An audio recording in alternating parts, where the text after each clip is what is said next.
Hi guys! Ang dami nagtatanong sa inyo or nag-ano sa inyo na Brenda po na post ng about sa utang, ganyan-ganyan. Kasalanan kasi pautang ng pautang, mga ganyan-ganyan. Tapos magpo-post na mga paparinig-parinig. Hindi naman kayang pangalanan yung utang.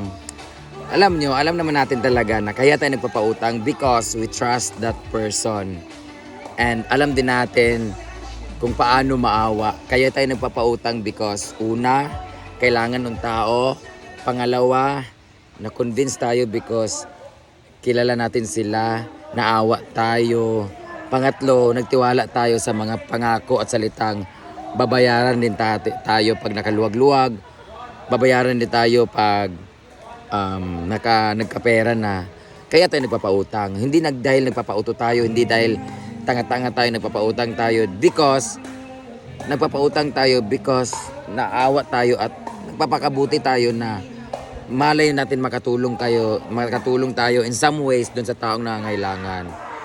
But some point, ngayon talaga grabe yung pagsisisi ko kasi simula dati, nagpapautang pa ako. Alam niyo ba, kaya ako masama ang loob kasi nagpapautang ako hindi lang naman 1,000, 2,000, 10,000 na mayroon may utang sa akin 200,000, may nangutang sa akin 150,000, may nangutang sa akin 100,000, may 50, 80. Ang daming may utang sa akin kung tutuusin guys. Until now, hindi ko pa nasisingil.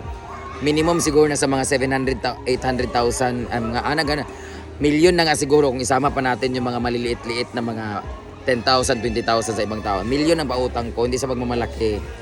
Kasi ang bilis ko talaga magpautang lalo pag kailangan at natitiwala ako. Pero pag dating sa pamilya natin, yung mga close friends natin at close na family natin or relatives natin, minsan naiinis pa tayo pag nagpapautang tayo kahit maliit na halaga. Now I realize na sana pala yung mga kagaya ngayon, nagpapautang na ako, nagpapahiram na ako sa mga pamangkin ko, yung mga pag-aaral nila, pang thesis nila, pang anong nila, ang tawag nito, pag nag-aaral, tas kailangan nila ng yung bago makagraduate, kailangan nilang magganito, yung mga IT, yung sasakay ng barko, yung mga ganun-ganun, mag-OJT, mga ganun-ganun ba. Ngayon, bumabawi ako sa mga pamangkin ng pinsan ko, ganyan, sa mga tito-tita kong mga nangailangan pa na mas kailangan lang tulong ko.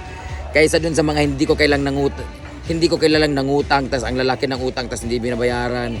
Yung iba nag-post pa na magpapabarangay daw sila, magpapablatter daw sila, may nagkilala pa ako na ayaw ko nalang magsalita. Ang kapal na mukha niya, galit na galit siya may utang sa kanya, pero siya na may utang sa akin, hindi niya binayaran. 50,000 yung utang niya, until now, meron mo siyang utang sa akin na 15,000 na balance. Grabe. So ngayon, dun sa mga nangutang sa akin, alam kong hindi na ako babayaran, lalo na yung mga malaki. Sabi nga nila, masama sabihin na abuloy na lang sa kanila, pero para saan ba yung mga pinaghirapan ko yun 150,000, 200,000. Hindi na nagparamdam. Kahit man nabayaran nila kahit 500, 300 or 1,000 monthly. Hindi na. Ano lang siguro, happy na lang siguro ako ngayon, at least kahit paano ngayon, masaya ako sa buhay ko. Yung mga may utang sa akin ngayon, siguro hanggang ngayon miserable pa siguro buhay nun. Or kung feeling nila blessed sila or nagsha-shopping pa sila kahit may utang sila, bahala kayo, hindi kayo magiging masaya sa buhay nyo kasi mayroon nagragrabyado kayong tao. Utang ina nyo.